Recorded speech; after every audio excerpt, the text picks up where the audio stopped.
Welcome back to the channel. If you are watching this, you are probably planning a move to New Zealand or maybe you just landed. You just got off from flight. You are jet lagged, you are carrying heavy bags, and the absolute last thing you want to do is wander around a new country without Google Maps or a way to text your family. So, step number one, the second you land is getting connected. If your phone was made in the last 4 or 5 years, do not wait until you get to the airport. Download an eSIM even before you leave the house. Apps like Aotearoa Jetpack or even the local New Zealand providers let you buy a digital SIM card online. You download it using your home Wi-Fi, keep your original SIM card in your phone, but if you have an older phone or you just prefer a physical SIM card, don't stress. Getting one at the airport or other outside store is incredibly easy.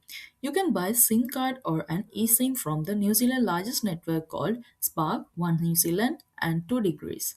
Spark has the best rural coverage if you plan on doing a lot of hiking or driving right away, while One New Zealand and 2 Degrees are great for city speeds and budget friendly plans. Before you buy anything, I need you to remember two golden rules so you don't waste your money. First, call your home network before you travel and make sure your phone is unlocked. If your phone is locked to an American or European carrier, a Kiwi SIM card will not work. Second, keep your passport handy. It is actually a legal requirement here in New Zealand to show you a physical passport to buy and register a local SIM card. Now, I want to share my own personal experience with you because honestly, mobile data here can feel really expensive compared to back home. But here is the secret. You actually don't need a massive expensive data plan. Think about it. When you are at home, at the office, hitting the gym, or walking around the shopping plazas in New Zealand, you almost always have access to free Wi Fi. The only time you genuinely need mobile data is when you are traveling long distances or searching for places on Google Maps. Because of this, I personally use a 2 degree SIM card and I only spend $8 a month on my plan. It gives me a small base of data, but the real magic is their extra app called Data Clock. Data Clock gives you 1 hour of free max speed data every single day. On special occasions, they even increase the free hours. If I am out and suddenly need to download something or use maps, the apps let me buy a quick 15 minutes or 1 hour burst of data for incredibly cheap. You are literally only paying for data during the exact moments you need it. Every telecom company here offers different perks and add-ons. My biggest advice is to look through all of them when you arrive and just click the option that works best for your daily routine. Alright, so your phone is working. What is the very next thing you need to do? Your money. Setting up a New Zealand bank account. When you first arrive, you might be stressing out trying to research and pick the perfect bank. Do not overthink this. For your basic everyday needs, the major New Zealand banks are all incredibly similar, high secure and very competitive. The big players here are ANZ, BNZ, ASB, Westpac, and QBank. But most newcomers usually think about when choosing a bank is who has the lowest fees. But here is the good news. Almost all of these banks offer everyday accounts with zero monthly account fees and zero transaction fees for your daily spending. And all of them having fantastic, very user-friendly banking apps. An everyday account is your main checking account where your salary goes in and your rent goes out. Make sure you ask for a debit card, not just a basic FPOS card. A debit card lets you shop online and use Uber, while a basic FPOS card only works in physical stores. If you want to be super organized, you can actually apply for a bank account up to 90 days before you even arrive in the country. Banks have dedicated migrant banking teams. You fill out an online form from your home country, they open a limited account for you, and you can safely transfer your saving over before you fly. You cannot actually spend or withdraw any of that money until you land in New Zealand and walk into a physical branch to show them your face and your passport. The customer service here is generally fantastic. The staff at the branches are incredibly friendly and genuinely want to help new arrivals get to set up. You don't even have to go into a branch for most things. If you have a question, you can just call them, send a secure message through your banking app, or shoot them an email. They are super responsive. The banking apps themselves are world class, so you will be able to do almost everything from changing your PIN to opening a new saving account right from your phone while sitting on your couch. When you first open your account, they will give you a unique customer number, sometimes called an access code or client ID. Write this down, save it in the notes section of your phone, or take a picture of it. Whenever you call your bank, log into your website profile for the first time, or need to verify your identity, they will ask for this specific customer number. If you keep it safe and handy right from day one, dealing with your bank will be total breeze. Once that your bank account is open, you take that bank letter, jump online and apply for your IRD number. Then the hardest admin of moving to New Zealand is officially done. IRD standards for Inland Revenue Department, and this is your personal unique tax identification number for New Zealand. You will keep this exact same number for life. Why do you need to do this immediately? Because you cannot legally get paid by an employer without this. If you start working before you give your boss your IRD number, you will be put on an emergency tax code. This means the government will deduct a massive chunk of your paycheck, up to 45%, until you get it sorted out. The great news is that the whole process is incredibly simple. As a new arrival, you can do almost everything online through the Inland Revenue website. You don't have to fill out huge stacks of papers. Here is exactly what you need to have ready before you click apply. Your passport details, your Immigration New Zealand application number or visa copy, your tax number from your home country, if you have one, your New Zealand bank account details. You'll usually need a letter or statement from your bank proving the account is active. You just upload these details online. Now, depending on your visa, the IRD might ask you to verify your identity in person. If they do, don't panic. You just take your physical passport to any AA, it means Automobile Association Center within 20 days. They are located in every town. They scan your documents and you are good to go. After that, new IRD number gets texted or emailed to you in a few days. Now, let's talk about the best part, tax refunds. In New Zealand, the tax year ends on March 31st. Back home, you might be used to paying an accountant or spending hours filling your own taxes. Not in New Zealand, the system here is almost entirely automated.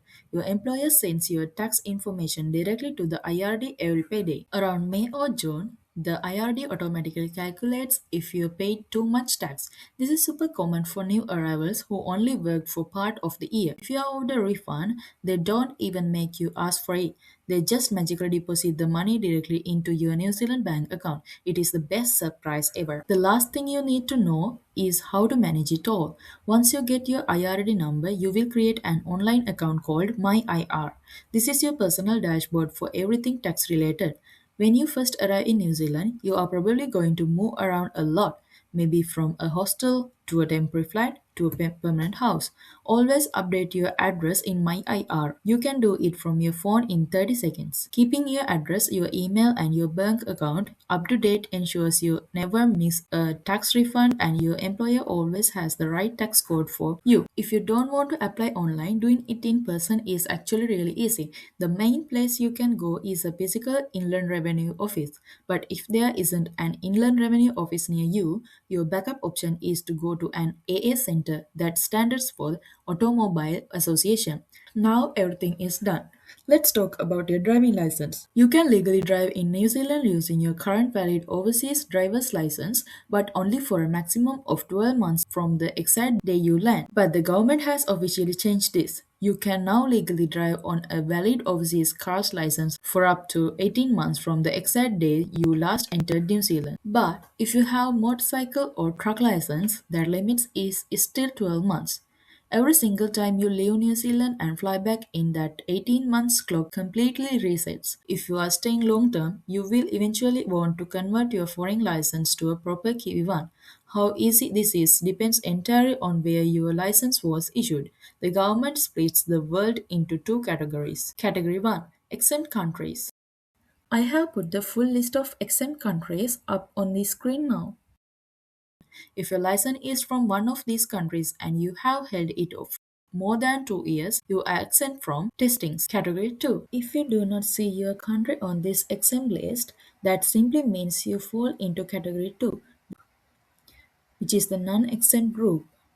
Now, I want to share my personal experience on why getting your New Zealand driver's license is an absolute game changer, even if you don't plan on buying a car right away. In New Zealand, your driver's license is the ultimate legal photo ID document. Apart from your passport, you can use it for absolutely everything. Want to buy a drink at the supermarket, go to a club, open a new account, or pick up an official parcel at the post office? It serves as your official local ID. Plus, here is a secret for your job searching. Having a New Zealand license is a massive advantage when applying for jobs. So many employers here, even for office jobs or hospitality, prefer or strictly require you to have a valid license. It shows you are independent and reliable. Getting it sorted early is one of the best things you can do for your career here. Now, if you do need to sit the theory test, the official agencies will try to sell you question bundles or paid apps that cost around $20 to practice. Instead, go to website called drivingtests.co New Zealand. It is completely 100% free. This site is an absolute lifesaver. It contains every single official road code questions you could possibly be asked on your actual car learner license test. It's not just a boring quiz app, it actually teaches you why the rules exist. You gain real extra knowledge that makes you a safer driver on Kiwi roads. My biggest tip is to just log onto that website and go through the questions modules 2 or 3 times, or just keep practicing until the rules completely make sense to you. If you do that, I promise you will walk into your actual theory test and pass it with total confidence. No stress and $0 spent. Look up the Community Driver Mentor Program (CDMP) in your local area. It is free service usually run by Community Trust or the Salvation Army, but heavily backed by local government and the transport agency. If you qualify, they will literally pair you up with a volunteer mentor, give you a top safety rated car to practice in, and give you free driving sessions for up to 12 weeks to make sure you pass your restricted or full license on the very first try. Let's talk about public transport. Up until very recently, every single region in New Zealand had its own completely different transit card. You had the Snapper card in Wellington, the Metro card in Christchurch, and the B card in 9 other regions. If you travel between cities, you literally had to buy a new card every time. But right now, the government is rolling out a brand new nationwide system called Motumu. The Motumu system means you can finally just use your normal debit card, Apple Pay or Google Pay to tap on and off buses, trains and ferries. Here is what you need to know as a new arrival. The rollout is happening region by region and won't be fully finished until late 2027. It is already live in places like Christchurch, but if you are moving to Auckland or Wellington, you will likely still need to buy the local transit card like Snapper for a little while longer until the new system reaches your city. Always check the local council website when you land.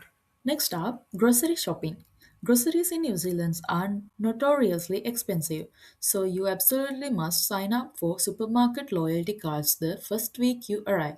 These aren't just to earn points, they actually unlock massive discounts right there at the checkout. There are two main supermarket chains and they each have their own cards. Woolworths, formerly its Countdown, you need the Everyday Rewards app or card. New World or Pack and Save, you need the club card. You can sign up for these online for free and just keep the barcodes in your Apple or Google wallet.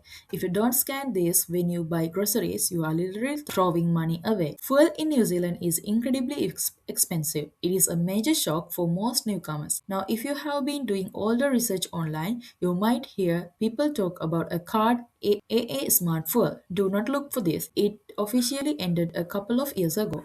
Finally, let's talk about a total hidden gem local libraries. As soon as you have your proof of address, that same letter you used for your bank account, walk into your local city library and get a library card. It is completely free. In New Zealand, libraries are incredible. Not only do you get free Wi Fi and a quiet place to sit while you apply for jobs or look for flats, but your card often gives you free digital access to things like movies, audiobooks, and sometimes even free courses on LinkedIn Learning. If you are trying to save money during your first month here, the library is your best friend.